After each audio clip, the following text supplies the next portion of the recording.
Hi, my name is Tara Kachataroff, and I'm the host of Michigan Entrepreneur, where we feature businesses from startup to stellar. Today, I have as my special guest Ian Grant, who's the CEO and curator of Umoja Fine Arts. Welcome to the program. Thank you. Thank you for having us. Absolutely. Well, I'm really excited to talk to you today because I love anything that involves art, and that's what you're all about. So, before we get started on talking about Umoja Fine Arts and what you're doing with your business, why don't you tell us a little bit about your background? Well, I come from a marketing background where I market PR, and I've worked with various artists over the years, whether it's in the concert industry, in the artist industry, as far as painting. So to me, artists are basically like a fruit in a basket. Some are apples, some are oranges. They're all pretty, could be finicky at times, but very, very professional, and I love them. And very, very creative. That's what's very important: the creativity of artists and what they do for the world. And how is it that, I mean, I know you had mentioned a little bit about working in the concert industry. How is it that you ended up focusing on art, fine art? How did you get to this point of starting Umoja Fine Arts? Well, in the concert industry, it was mostly when I was in college. I was given major acts like Prince, Time, Vanity, Oh, wow. Luther, on, the major acts. And the art industry, when I took a look at that, and I just loved it. And they say that a picture is worth 1,000 words. This business was kind of like underdeveloped, and I wanted to get into a business where you could work with that business and kind of develop the business. And also in the music industry at that particular point in time, this is about 1984. Videos were just starting to come out, and the music industry, believe it or not, at that particular point in time was starting to lose this edge a little bit. So I was saying to myself, I don't know if I want to be in an industry where, it's starting to lose that edge a little bit. And so I went into the art industry basically as a hobby and just something I loved in collecting. It started as a hobby. That's amazing. I mean, I love always hearing like how people got into their businesses. So Mhm. what was the tipping point that took it from hobby to creating and having a gallery where you would feature other artists? Like what was that tipping point and how did you get started? Well, that took many, many years because, as in this art industry, it's a lot of studying, and you have to understand the mediums, you have to understand the artists themselves. And basically, I had moved to Philadelphia with a major corporation as a marketing consultant, Hmm. and I really didn't know anyone. I lived up the street from a gallery, so I would always go in there and I would always talk to this artist, and he would be painting and putting together lovely, beautiful paintings. And then he wanted to start having art shows, but he didn't understand how to market those shows, how to get people to come to the shows, how to get people to purchase at the shows and to purchase his products. So I started working with him from a marketing standpoint, of putting him on the map, in the Philadelphia market. And the East Coast at that particular point in time, back in the 80s, they were a little faster than the Midwest, as far as education on art. They had a stronger knowledge of Hmm. art and of collecting art. So I started there with Lucian Crump and also bringing in other artists. And actually, after that, he had a good friend from New York that came down, one of the top artists in the industry right now, from the Renaissance time period. His name is Romar Bearden. So my first art show that I ever gave with him was the great Romar Bearden. That's amazing. I can't believe like all these little things that led you like just visiting a gallery up the street and then combining like what you already knew to help him, you know, with the marketing and stuff and then in creating an opportunity for both of you.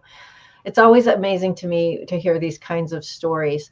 So, a little bit about your background. Are you originally from Michigan and then you moved to Philadelphia and then you came back? Is that Well, my background, mm, it, or- it varies a little bit. First of all, I'm Jamaican.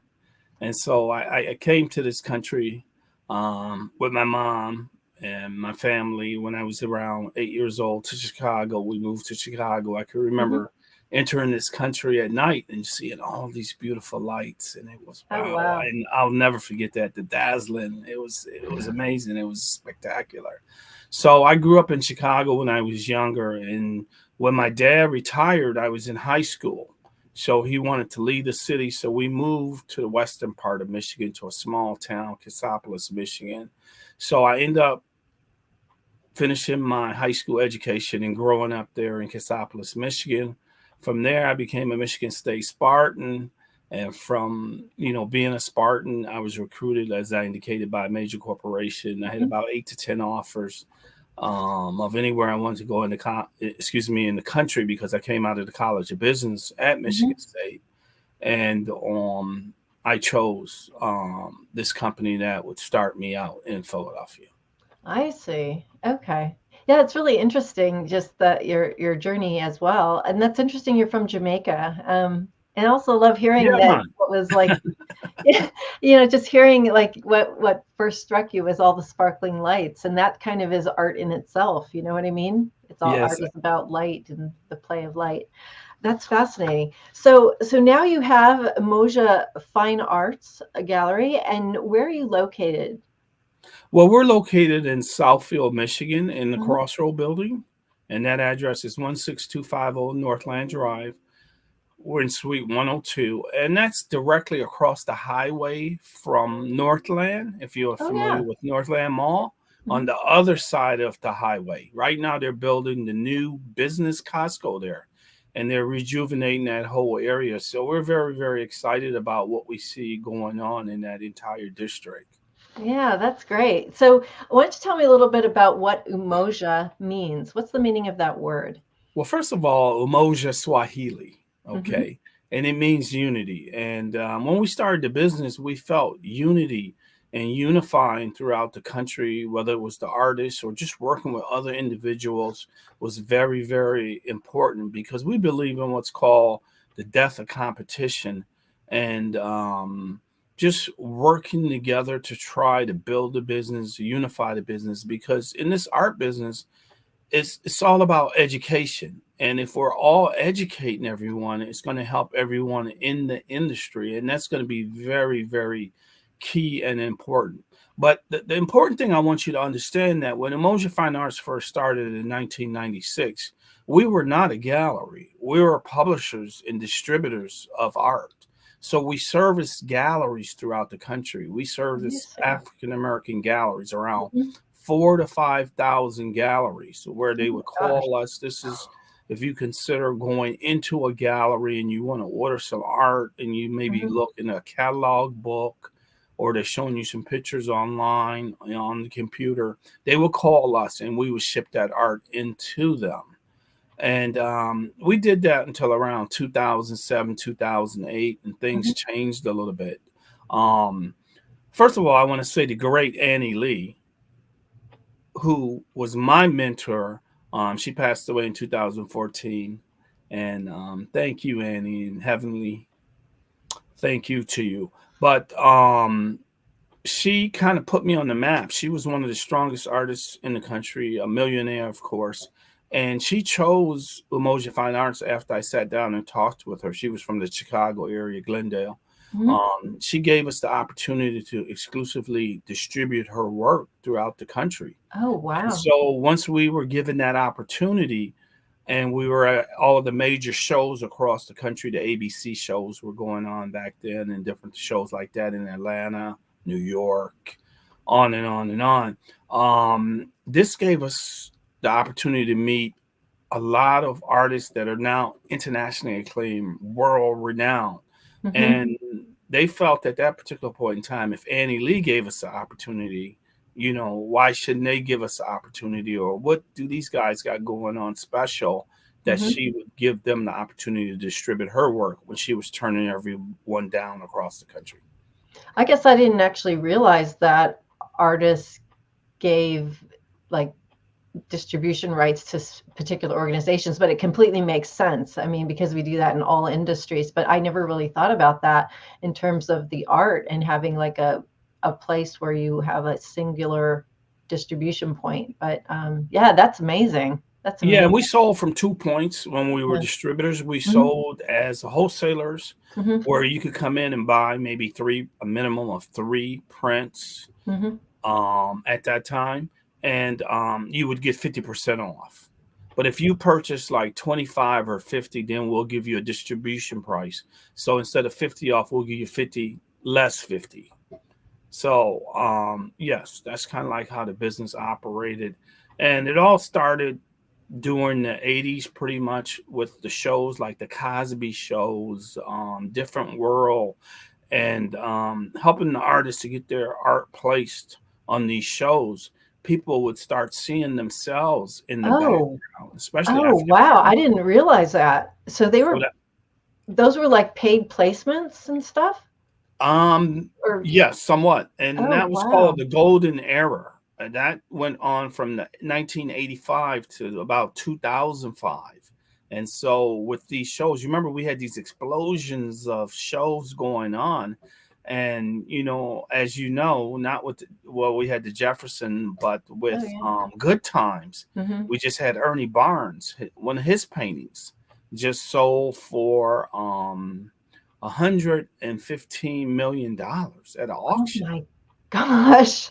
and they only estimated it to sell at around maybe a million. So there's still a lot of understanding that has to go on, a lot of education that has to go on for this market, because even the auction houses don't realize how key and the price points. And Romar Bearden, that I told you was one of the first Hmm. artists that I gave, Hmm. they constantly have his work at auction and think it's going to go for maybe 3 million, but it end up going for 10 million, 15 or Oh 20 my million. gosh. We are Um, the fastest growing. African American art is the fastest growing segment of the entire art world. And it's up to us to educate the people, and it's up to them to also invest, because everyone around the country is investing in this marketplace and collecting from this marketplace. And we try to do as much community relation type programs mhm. and things of that nature and educational processes to let people know about building generational wealth. Because when you first start collecting art, the first thing you do is you collect what you like. That's very important, that you collect what you like. And Mhm. as you grow from there, then you start looking at the collection portions and building generational wealth and being able to leave the art behind. So the art market has shifted a little bit. When we were distributors and publishers in the business, we were basically publishing and distributing prints. Mhm. So after that, we moved into more of the original realm. So most Right, of the art right. that we sell today are originals. How do you go about curating them? How did you come about, like, I was looking through some of the people that you feature, and how do you how do you go about finding who to feature? Do they contact you? Do you contact them? How do you all connect? Well, it happens Because both you only ways. have A so lot of much people space, connect and you calling know. us now, but I Yeah. want to tell you a story. I moved from Philadelphia to upstate New York, okay, Mhm. and then one of the first artists that I met up there that we became friends, I bought the original from him, an original painting. This is kind of like how it all started. So in Philadelphia, my uncle was a color separator, and so a color separator is a person who separate the colors, the blacks, the whites, the blues, the greens, and they put it all back together in order to make a print that we sold. So he understood the color separation process. But what he could not understand was the marketing part. How can you, and he would say this to me all the time, Ian, I don't understand. I did the same process to this artwork, separating it, but you sell this one for $100 and you sell this other one for $1,000.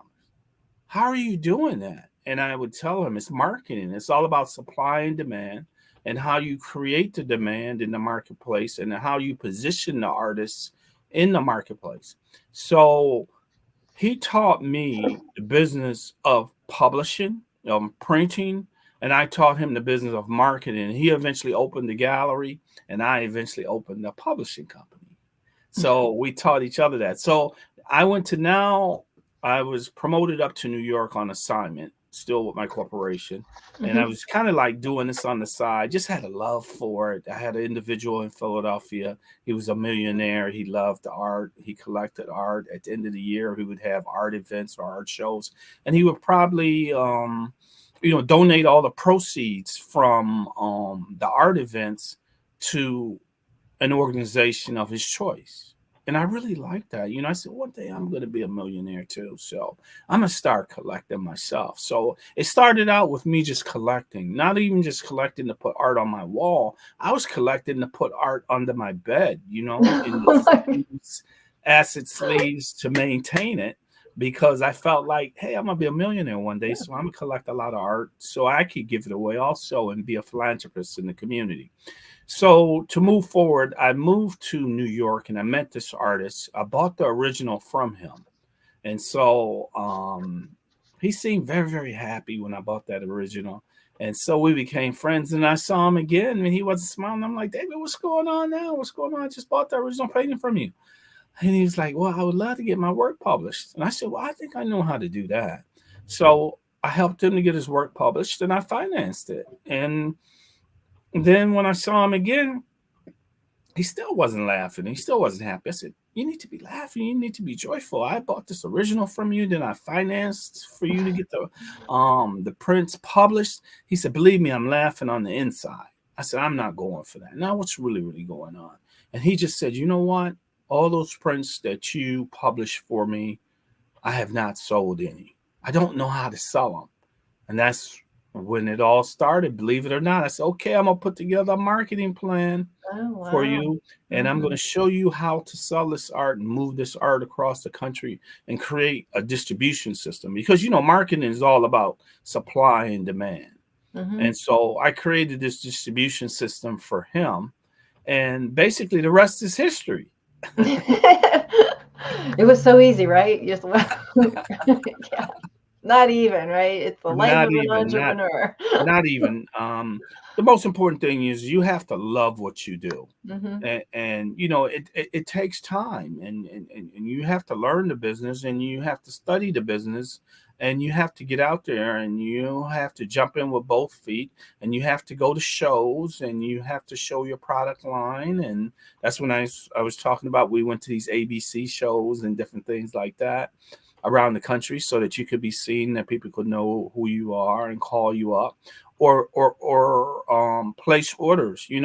What would happen pretty much is the retailers, okay, or a gallery, let's say, per se, would come to a spring show or a fall show and they would do their spring buying in the spring for the fall because they would do all their purchasing and it would come in maybe in like July, August, and they would be getting ready for the September, October time period. Then they would do the same thing again in the winter and then they would do it in the spring to keep the business, at an even flow. So they would purchase 3 or 4 times a year.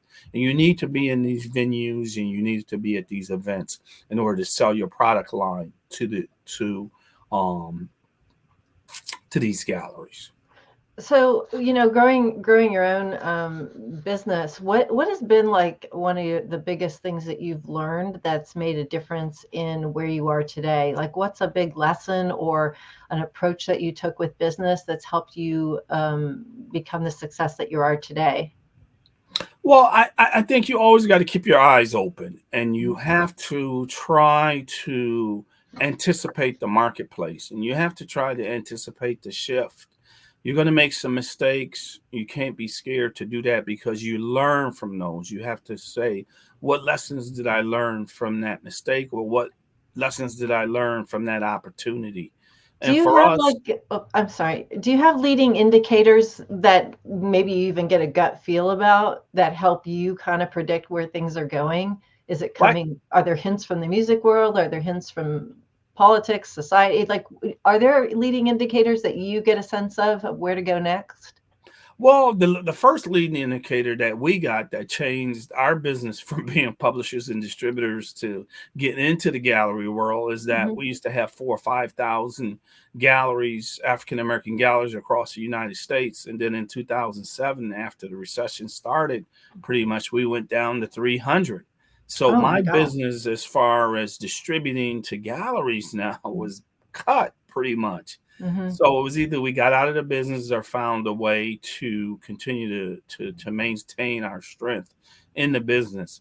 And for us, we always had people come into Umoja Fine Arts simply because the artists had to come into our location to Hmm. sign their prints. I see. Oh, And yeah. yes, they had to come Hmm. in and sign their prints, whether from around the country or Are they locally literally or wherever. signed, like originally signed? Like prints are, Yes, their original wow. signed prints, yeah, Okay, and then wow. we would number them and everything, so we're now talking about limited editions, Right. and again, the book, The Language of Fine Arts, you can get that book free on umojafinearts.com, that's UMOJA, fine, ARTS.com. You could download that book digitally, free, so to get back to the story, the artist would always come in and sign. So people knew that, and they started wanting to always come by Emoja just to be able to meet the artists because they knew Yeah. they would be there on Yeah. the weekend signing and taking pictures with them Yeah. because the artists are the stars of the show. Yeah. I think it's kind of cool to be able to meet an artist. You know what I mean? That's just not something that you can really do every day, right? I mean, that's to me a Exactly. tremendous opportunity, and get to talk Yes. to them about their inspiration and, just, uh, I think it's fantastic. You talk to them about their inspiration, you talk to them about their style. Hmm. When you put your business together, in this world, you want to say, hey, I want an artist that could produce for me realism, surrealism, abstract, landscape, on and on and on, all I the was different looking at one of mediums. I was looking at one of the artists that you feature, um, abstract. Love his work. I can't remember his name. I wrote it down, and Marcel Stewart.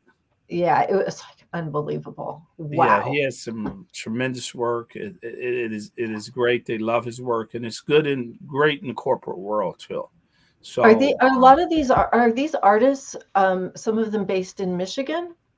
yes, yes. A Okay. lot of our artists are based in Michigan, and Mhm, a strategy that we use that's different than a lot of other individuals in this marketplace is mhm, we believe in coupling a local artist with the international or the renowned artists, and by strengthening them and mhm. bringing them up to be around the renowned artists to learn the tricks and the trades, what they went through, how to Yeah. market, how to understand their work, and basically how to grow into the marketplace. So that's very, very important. So when we give shows, usually we have a local artist because, Mhm. especially in Detroit, Yeah. Detroit's a marketplace that love their own. It's just that's the bottom line. They love their own. So and then we bring in the national artists to be able to bring in like the bigger collectors, and the collectors are going to spend more funds and things of that nature. Yeah, yeah. So, how do you do anything with, like Michigan schools and educating kids about art? Or do you have it where, like, schools can like come into the gallery and learn about art from the African American perspective? What kinds of things, have you done or do you want to do in the future in that respect? Well, some of the things we do, like on Martin Luther King holiday, Hmm. when we do have the show and the artists are previewing different arts, Hmm. we have schools that come in like on a tour Hmm. during that particular point in time, and we set up a table and we give them the opportunity with the artist to be able to paint a piece that day, Oh, and that's then the cool. artist is able to work with them and help instruct them, and they get to take that piece of art home, and they're so excited about that, and we take Oh, photos and videos. I'd be excited to do that. I love that. I love things like that. Oh my gosh, that's so cool. So, are there any particular types of art that you like to collect yourself? And what would those be? And there's a specific style that you like in terms of painting? Well, I try to collect across the genre Hmm. of the art pretty much. I'm at a particular point in time now that I've been collecting over 30 years. So of course I'm into developing for my family generational wealth. So I love abstract, I love realism. I believe in playing in all the different levels of the fields, to be honest with you. When I first started out, it was pretty much basically realism, Hmm. but now I'm collecting surrealism. I'm looking at landscapes. I'm looking at the artist names. I'm looking at the artist's age in two perspectives. You just talked about Marcel Stewart. He's a Hmm. 32-year-old artist He's that joined 32. our team Yeah. 3 years ago, and his artwork was selling maybe for $300 or $400 based on the marketing Hmm. input and the things that we have helped to situate him around the country. His artwork is now selling between $10,000 and $15,000 over Hmm. 3 or 4 years. We It's also have beautiful. Rosemary Summers. That's a surrealist artist, and again, the same thing with her. When she came on the team, her work was selling for $300 or $400. She's now selling in that 8, 10, $15,000 range. It doesn't mean that they don't still sell, some smaller originals for 3 or 4 or 5 thousand dollars. Hmm. And so what we did with Rosemary and a lot of our other artists, we coupled them with internationally acclaimed artists so that they can get the recognition and people can see their work. But again, we have to feel that they have that strength Hmm. and that they have that ability, because we asked them to go and create what is called deep in the belly, right? And pull out of them um, what happened and in their lives, and to create what we call belly art. I'll give you a good quick example of Marcel Stewart, abstract artist. When he first came on, it was during the COVID time, and some things were going on downtown, and he basically got jumped by the police, was put in the paddy wagon for about 12 hours, and he called me up and he just told me what happened and it wasn't his fault. And I said, well, what do you want me to do? You want me to get a lawyer? He says, no, no, no, I just want you to know what happened. And I said, now's the time. I need you to go in the belly, and I need you to put on canvas how you felt when they tackled you to the ground and then they threw you in the paddy wagon and you were in there for 12 hours. I need you to put that on canvas right now. And that's what he did. And from there, he's been phenomenal with his work. And you have to look for these opportunities, and you as a publisher, and you have to look for these moments where you're going to help these artists bring out what's inside of them during the right moments. So, you know, I guess you had to dream. And That's what it says behind you. Dream. yes, yes, you Dream. always have to dream. And yeah, and you have to try to live up to your dreams. So that's very, very key and important. So as we come to the end of our time, I know the time went by so quickly, and we've learned a lot about your background and your journey, which is fascinating, and some of the artists that you feature. If you could just give us one piece of advice, what would that be? If you wanted to share one piece of advice with entrepreneurs from your. Well, that advice would be do what you love, Mhm. because that's very, very important, because the finances are going to come and they're going to go. But if you do what you love, you never think about the finances, because you don't think you're working. You just know that you're having fun and you're having a wonderful time. And Yeah. so you have to do what you love, and also study the business before you get into it in the marketplace. And Mhm. you have to play in the social media realm. I don't care after COVID now, I don't care what level you are on as a star. I don't care if you're worth $1 billion. You see them all. Everybody has to be in this social media realm now. We do. So We do. you have to understand that. All right. Well, Ian Grant, I want to thank you so much for being our guest Thank today you for on the Michigan opportunity. Entrepreneur. We've been speaking with Ian Grant, CEO and curator of Umoja Fine Arts. Thank you so much for being a guest on our program. If you'd like more information about us, please visit us at www.michiganentrepreneurtv.com. Please join us again in the future when I interview another enterprising entrepreneur. Until then, wishing you the best of business. Thank you.